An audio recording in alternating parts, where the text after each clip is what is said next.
Hey everybody, I'm Bob Bakert with Jazz Guitar today. And before we introduce our very special guest, actually, I'd like to remind you to please subscribe to the magazine. It's easy, it's free. Go to our Facebook, go to our YouTube, all of the normal Instagram, subscribe, like, share, follow, etc., etc., etc. But today, we got a pretty cool thing going on here today. We have Mark Agnesi from Gibson, and your official title is Director of Brand Experience. That's correct. Which is pretty freaking cool, to be honest with you.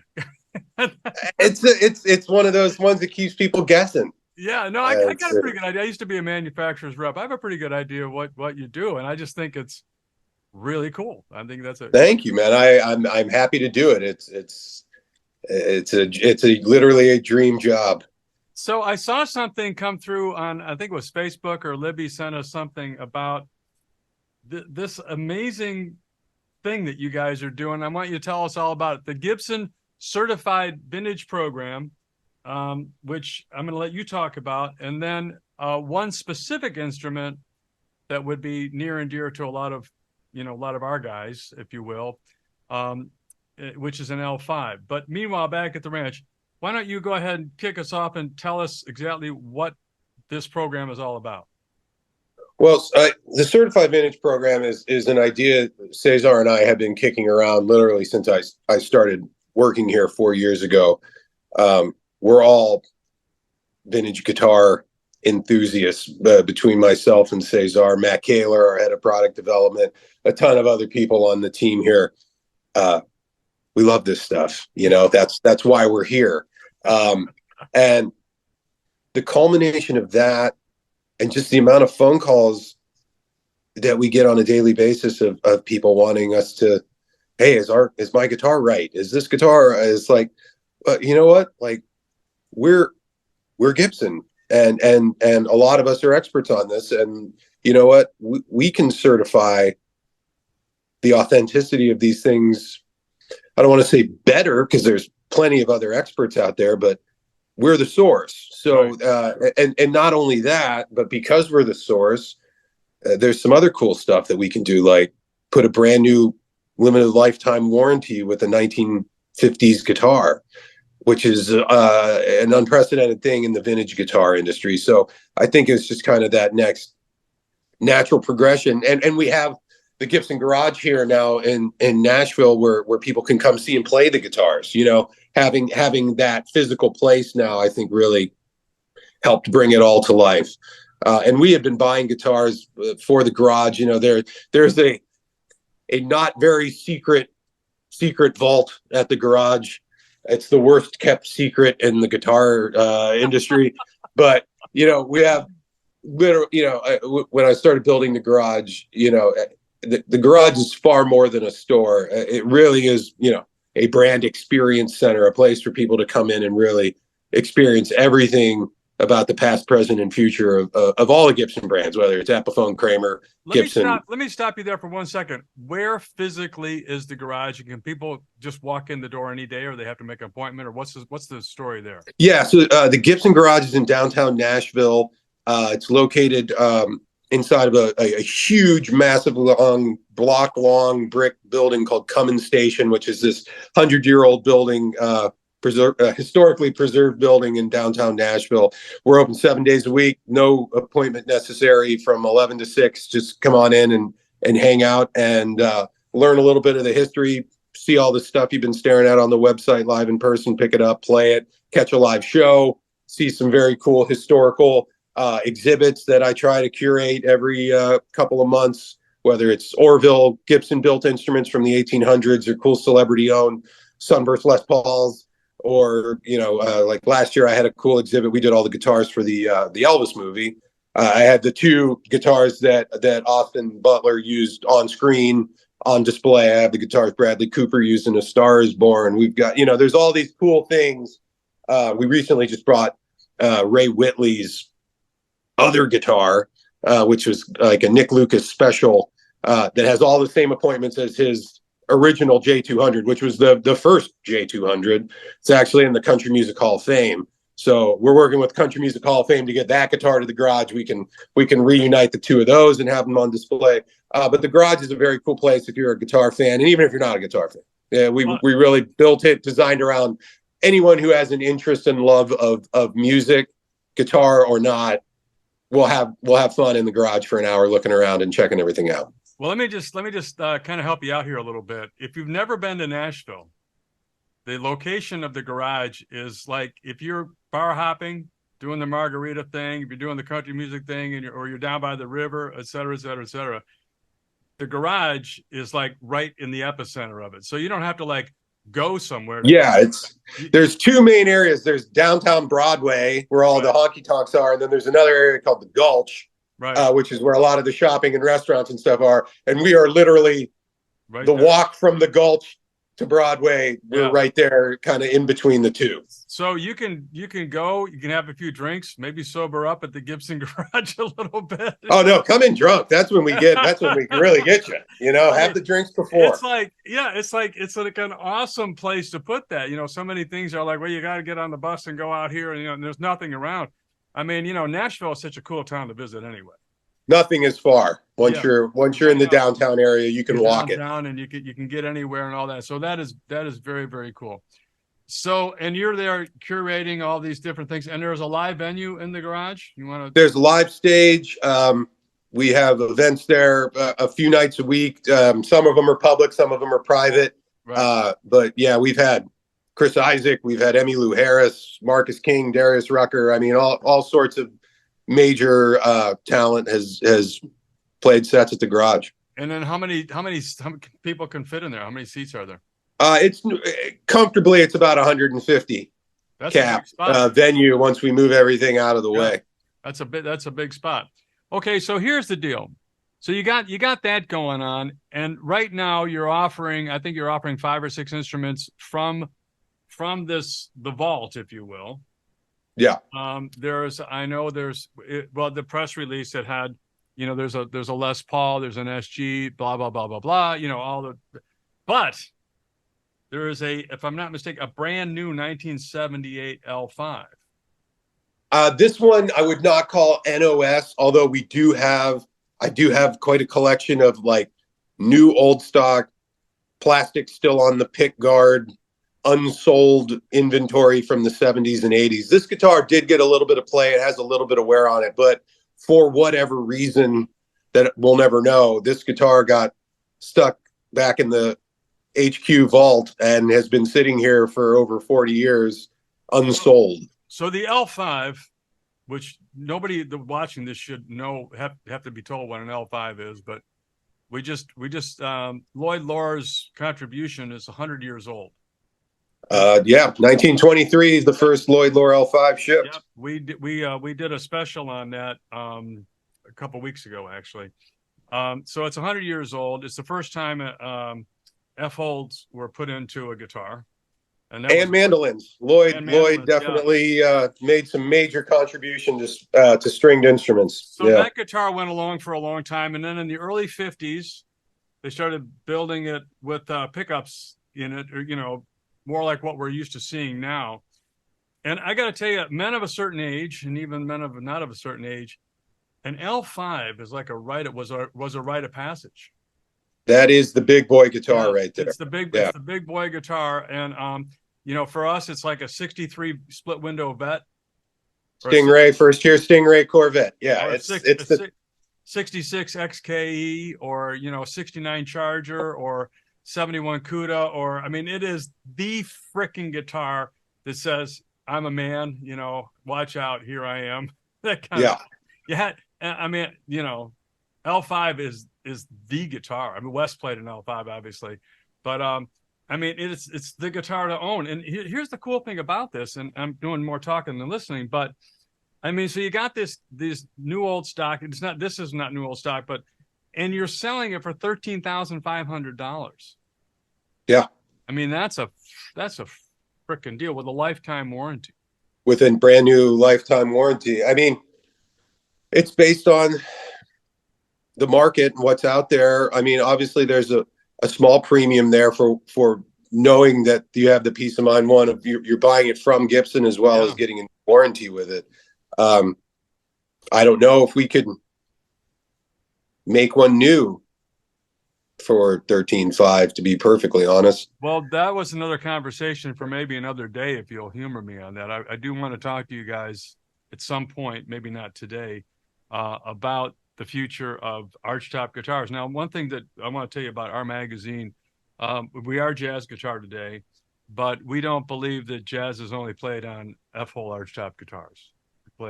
Tele, Strat, to go with the Fender brand, 335s, Les Pauls, SGs, the guitar that is played on, it just so happens that those were the guitars that were available in the 40s when a lot of this stuff was going on.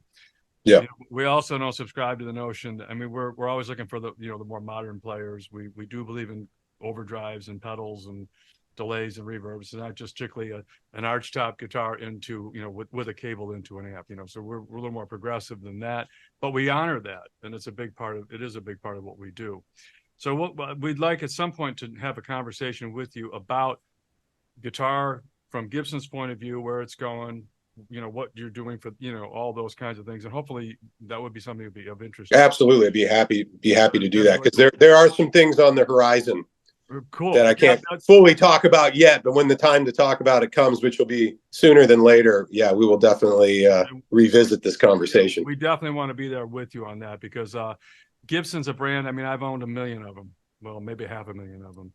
I've owned L5s, I've owned L5Ss, 335s, SGs, Les Pauls, the whole 9 yards. My first Gibson guitar was a Melody Maker. Right on. Back in 1965. So I go way back with that. It was the guitar that was actually playable. For the student guitars. Yeah. Back in those days, you could actually play the instrument.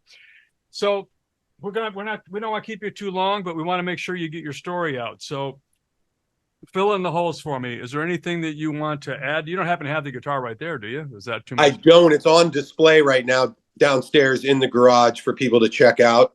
It's a beautiful wine red finish, killer flame on the neck and on the back of the guitar. And it's been in the case, sitting here in the vault. It's one of those things that it's really hard to find them like this. If not impossible. So to do this now, folks, guys, girls, go to Gibson.com, scroll down until you see the title of the actual title of that is what? I can't remember what. Should be just Gibson Certified Vintage. Gibson Certified Vintage. Should be right on the homepage. You click on that, and then you'll see the guitars that are being offered right now. You'll see the price. You'll see pictures. You'll see all of that kind of stuff. You can go to Nashville, pick it up if you want. You guys got all that figured out. So that is pretty freaking awesome what you're doing. It really is. But you talked about something. If we can just take a few more minutes. You've got more of this stuff, like are brand new. What's up with that? That's letting the cat out of the bag. Yeah. So there's, we've been in Nashville for almost 40 years, but that's been spread out across a variety of different buildings and different things. And there's stuff everywhere. I went on a quest to find all of the stuff. Yeah. And what I ended up finding is about 45 really cool instruments that have never seen the light of day. Some of them are prototypes. Like also in this current launch, I have the original 1980 Heritage Les Paul Standard, which was kind of our first attempt at a 59 Les Paul reissue. Right. This one is serial number A0001 and is stamped prototype on the back of the headstock. So for all intents and purposes, this is the first 59 reissue Les Paul that was ever made. I've got prototypes. I've got stuff with plastic still on the pick guard and the tag still in the case and everything. And then things from the downstairs vault. So in this current release, we have, a 1958 Les Paul Black Beauty, 3 PAFs, Bigsby.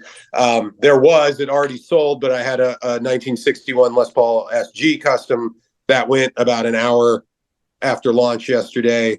We have an original 59 burst for sale too, which has lived in the vault for the first couple years since the garage has been open. But I thought the L5 was fun because there's so few archtop guitars currently that we do, to be able to offer something different, right, especially to the jazz. Not that, obviously the L5 is the jazz guitar of choice thanks to Wes and Kenny Burrell and all these guys, but historically, I mean, the L5's been there at the forefront of everything. Oh, absolutely. You look at Mother Maybelle Carter playing an L5 basically at the advent of country music. You look at Scotty Moore playing an L5 CES at basically the advent of rock and roll with Elvis Presley. I mean, the L5 has been there way more than in just jazz, but obviously doing a lot. Jazz is where it's found its home, thanks to, we don't mess with Wes Montgomery,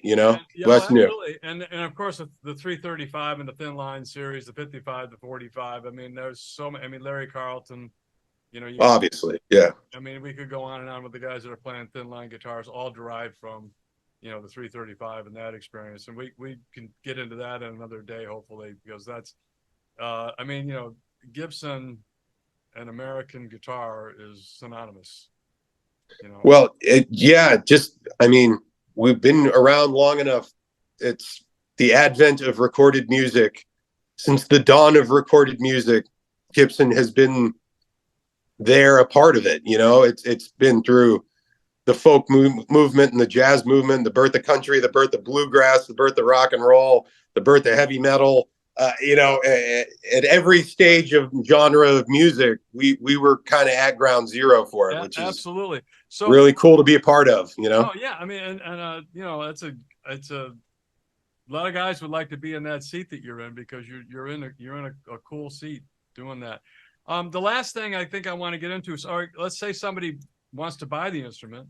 One of the people who's watching this, does it go through like a shop and a setup and all that kind of stuff before it goes out the door? Absolutely. Everything before it even gets listed and put on the site, everything goes through our repair and restoration department here at Gibson, gets fully checked out, electronics, everything gets cleaned. Obviously, a lot of these guitars that are NOS and stuff like this have been sitting for 40 years and thoroughly need to be gone through. So all the electronics have been checked and cleaned, and everything, frets polished. Everything has been gone through our repair and restoration department. And again, everything comes with a new limited lifetime warranty, just like our brand new guitars do. So we really want there to be peace of mind for the buyers, that they can feel like they know that they're what they're getting. So here's the last thing I'm going to ask you. And you obviously don't have to answer, but it would be kind of cool if you did. What's the coolest thing that you've done or experience that you've been at Gibson? Oh man, I don't even know where to start. Just give me one. Let me see. I just want to see if I can pick. What jumps out? This happened to me 2 days ago. All right. I was walking in the garage because it was the day before the launch. I was about to set up the display of all the new guitars, and I look over in the acoustic room, and I see a bunch of people sitting around and somebody sitting on one of the stools playing guitar. So I just walk in to go check it out. And it was Michael J. Fox playing Johnny Be Good on a Gibson Hummingbird acoustic in the acoustic room at the garage. Now, wow.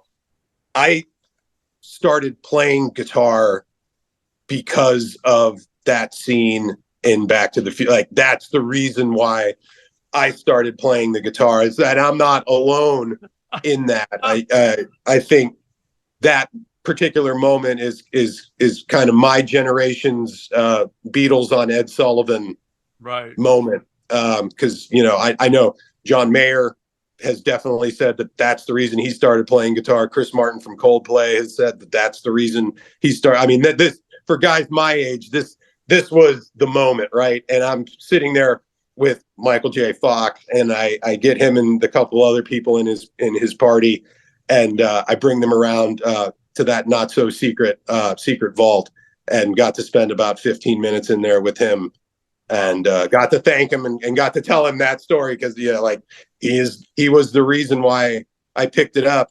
He's responsible for my degenerate guitar playing thing that's got me all the way to where I am today. I think that he's the guy responsible. So I actually got to hang with Michael J. Fox and personally tell him that 2 days ago. So that's my current top story right now. I love that for so many reasons. First of all, when you said that, the hair on the back of my neck went up. Oh my God. My lifetime, I've done a lot of things with Parkinson's. I've done a lot of fundraising for them. I've had some friends and all of that, and I've done some things for the Michael J. Fox, Foundation.